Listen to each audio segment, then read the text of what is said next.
Now, you're probably wondering, what is C85 and why is it in the back of my trunk? Cold start.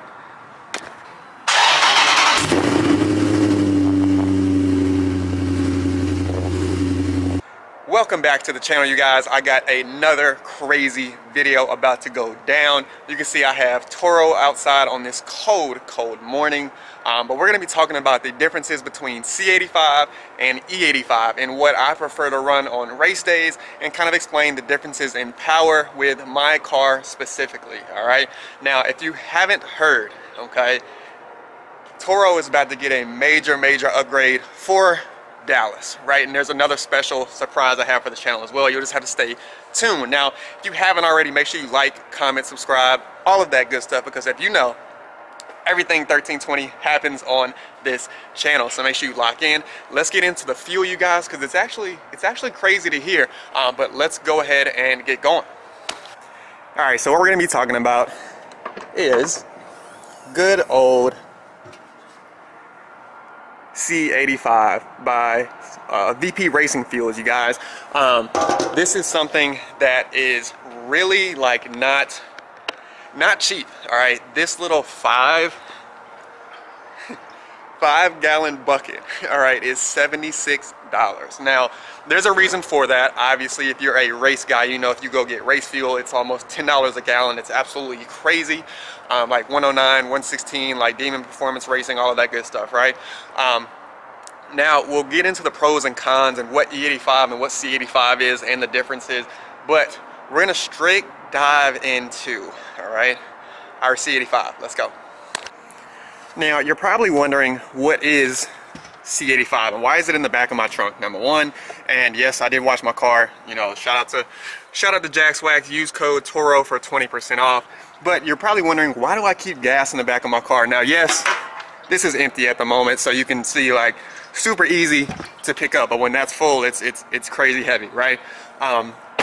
But again, C85 is a more concentrated ethanol content and a more pure ethanol content from VP Racing. All right, so you guys kind of heard what C85 is, but I'm gonna go ahead and explain the difference in the two. Now, you guys got to understand, yes, they are both very high ethanol content and racing fuel, or high efficiency fuel for cars that want to add more horsepower, right?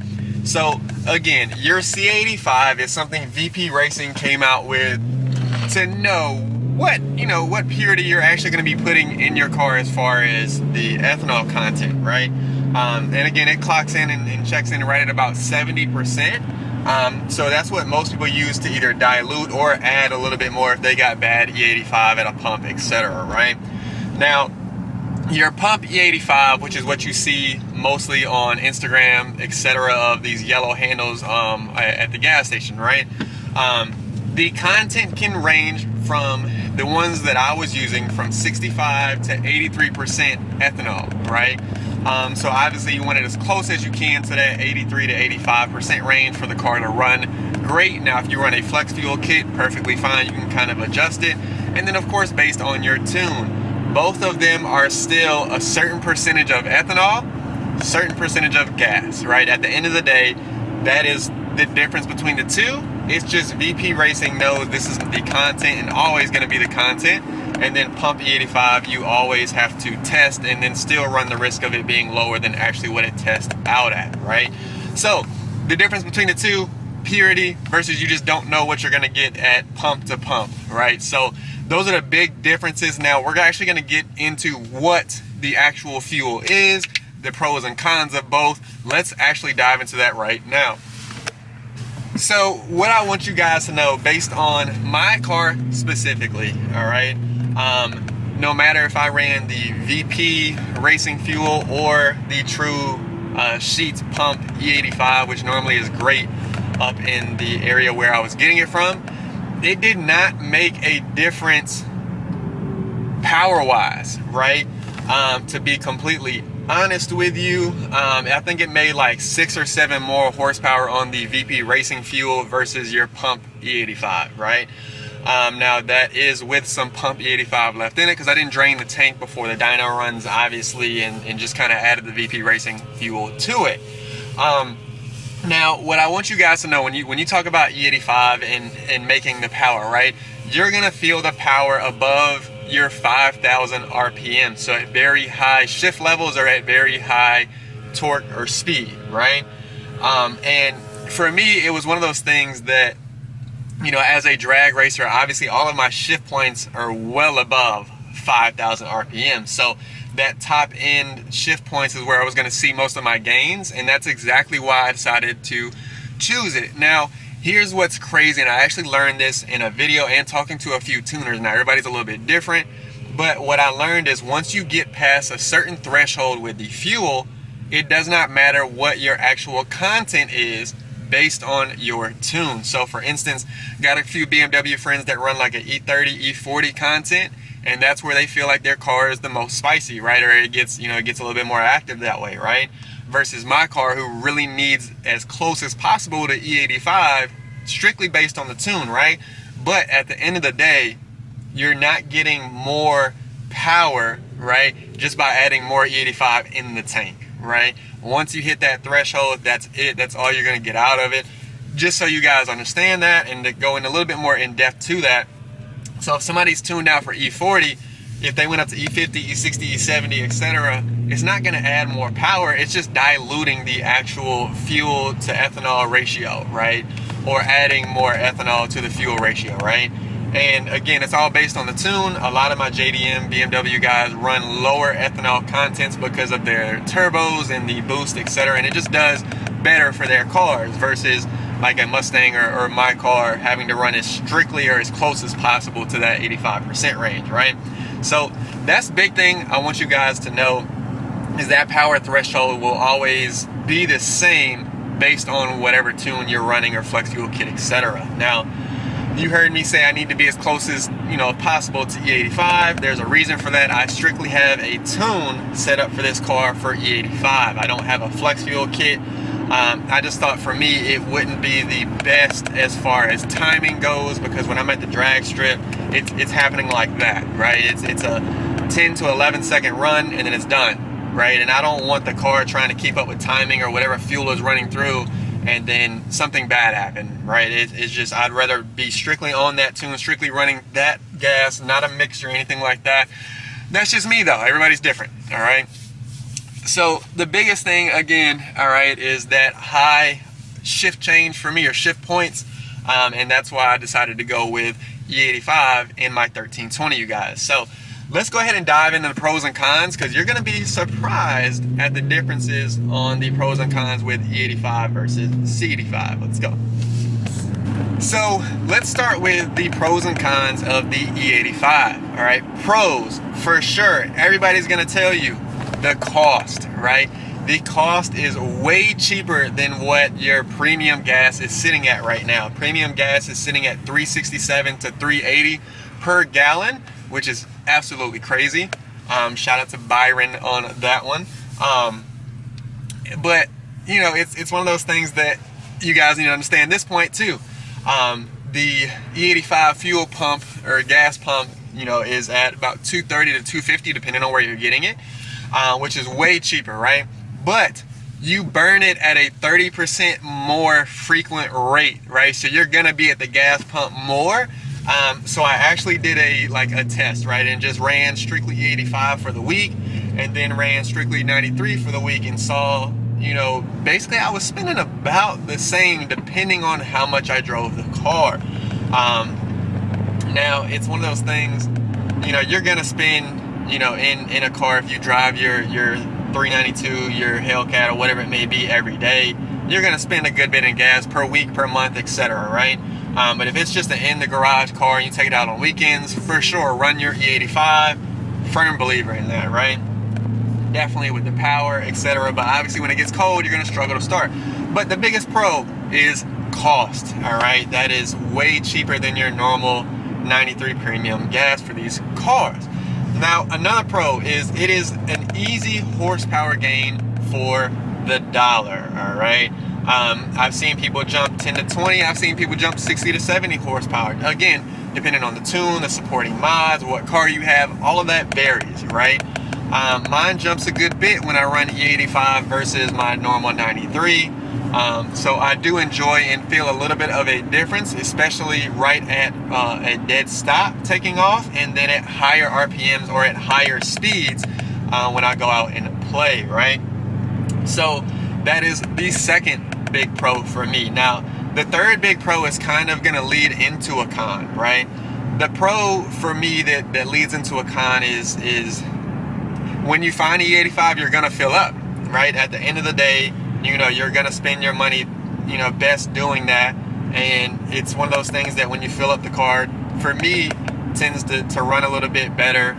It pushes out all the rest of the other fuel that's in the fuel lines from the last switch over, you know, stuff like that, right? But that also leads into a con. The reason you're filling up every time you hit the gas station is because it is hard to find, you guys. The biggest con with E85 pump gas is you never know where you're gonna find it. But if you're like myself, I have an app where I use that to not only map out directions or where I'm going when I'm traveling out of state or something of that nature, but it's literally an app that helps you find E85. But in Charlotte, man, it's about a 30-minute drive, all right, to find good E85. So just be aware of where you are if you do want to switch your car over to E85. That, you know, it's definitely few and far between. Another con, all right, it's not something that you can just dump into your car and say you run E85, right?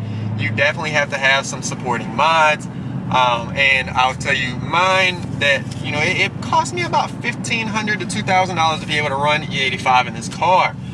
Strictly on the fact that I had to go bigger injectors. I did fuel rails, gauges, tune, all that good stuff, right? Some of that stuff was done because of what's about to be done to the car. So it was kind of like, well, we're going to be in that area, let's go ahead and switch them out anyway. But you need to understand there is a cost before you can even run the E85, all right?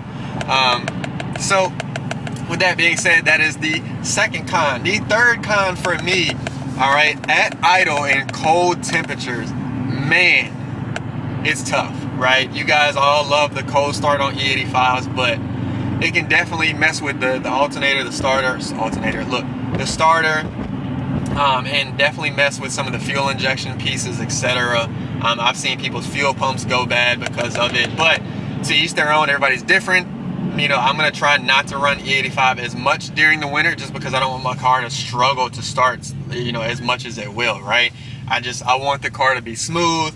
I definitely want to have it for a full race season at least once, right? Before I end up either A, getting rid of it or doing something different, right? That is my third con when it comes to E85.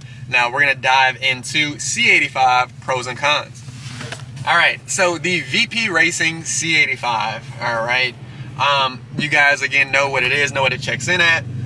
The pro is, yes, you get just a little bit more horsepower out of the fuel. Right now it's not much, but I've also seen other cars jump up way more with the C85. But again, speaking of my car in particular, you know, wasn't the biggest jump, right? But again, again, it's one of those things that it's a 70% content, so you know, I definitely have to have some E85 pump gas in there to help with the mixture, right?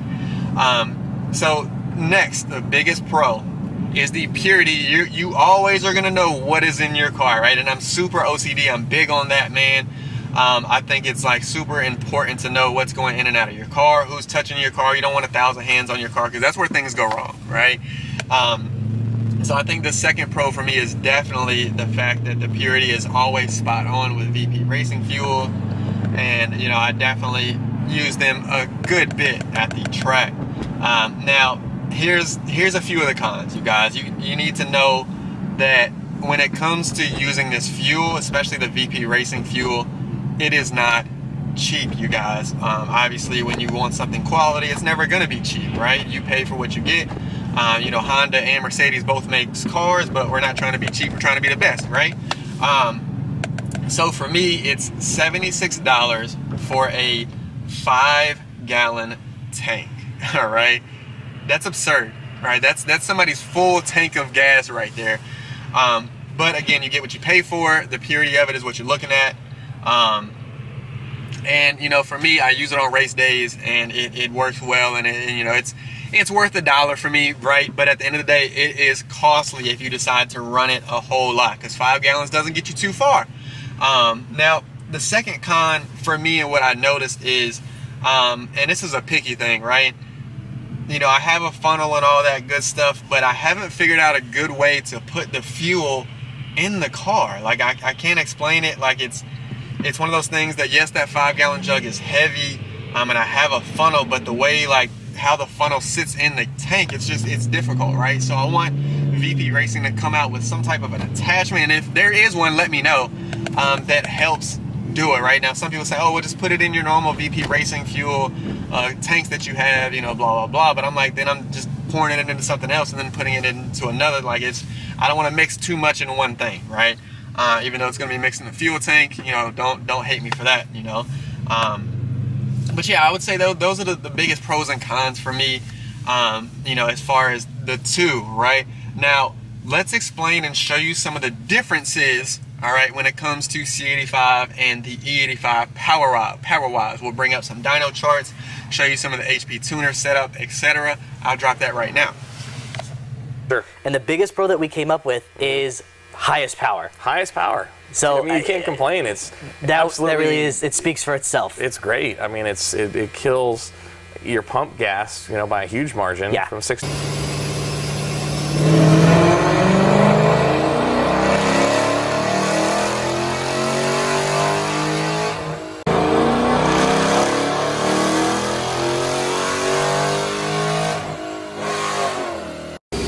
So I do get this question a lot, and it's, why do I actually run E85 in my car? And you know, obviously, what are the benefits? And that's what I tried to cover in this video, right? Now, I have explained the differences slightly, but I really want to get into, because E85 and C85 are both pretty much the same content makeup, what I want you guys to know, performance-wise, what it helps the car do and how it helps it function, right? The biggest thing is it helps the car run at a cooler rate. And when your engine runs at a cooler rate, obviously the performance gets better, right? So when you hear about heat soaking on some of the Cadillacs and the Hellcats, things of that nature, it's literally just the engine getting too hot for it to perform at optimal or peak levels, right? So with E85, it runs very much at a cooler rate, which means less detonation, which means higher horsepower output, right?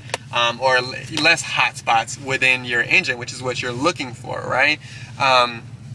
So it basically, in a sense, without getting too sciencey, it has a greater resistance to the detonation of the actual engine. Now, there's a whole lot that we can dive into science-wise that really explains why E85 and what it actually does within the engine. But it's one of those things that I try to keep it as simple as possible so you guys understand. Cooler engine, better performance, better airflow, all of that good stuff, right? You know, X, Y, and Z, right? Greater resistance to detonation, higher horsepower, better output on the track, whatever it may be that you're using. And then obviously you're going to have a cooler combustion chamber, right? And again, all of that just leads to a cooler output, all right? And yes, it is made out of corn, alcohol, etc. So you definitely have a different smell coming from the car. Some people like it, some people don't. I actually enjoy the smell, and it's also one of those things when you know if it's a fast car, all right, it is going to be, all right, on E85, you guys. So outside of that, I run it strictly because it helped me with the horsepower per dollar thing that I always, you know, bring up.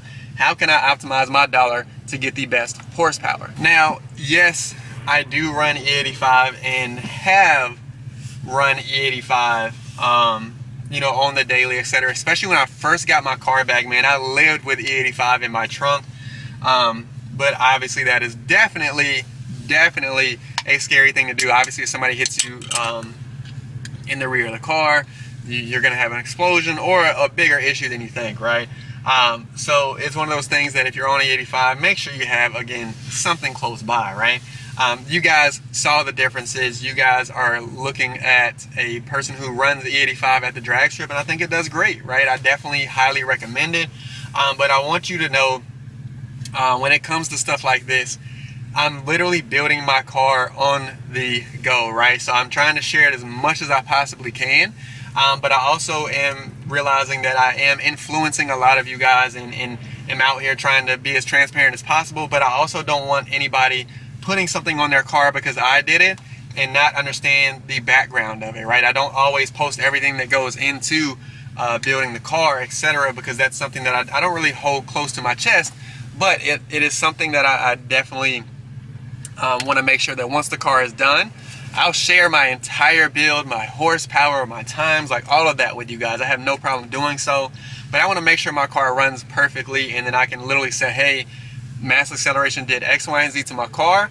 That's what I highly recommend if you want to make this power and reliable. And you know, I don't have a problem with my car breaking and having to fix it, right? You know, everybody out here isn't, you know, the same way when it comes to that, right? So yes, this is something that's easily done. It's not, you know, something that'll, yes, it does break warranty, but it's not something you have to worry about all the time. But hopefully you guys enjoyed the video, man. I'm actually, again, in the streets of Atlanta, and you guys know that gets a little crazy, especially as early as it is, and you see how cold it was this morning too.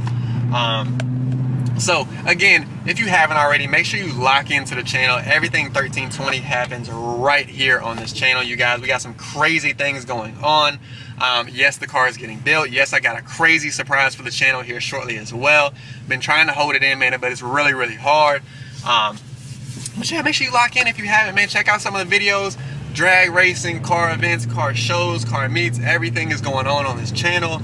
I literally, again, just moved down to Atlanta, and I haven't even had time to like dive into the car scene yet, but we're getting there, you guys. I'm gonna make sure I tap in with a few of my guys that are already down here. But yeah, we're gonna get into that. Make sure you hit that like button if you haven't, and we are out.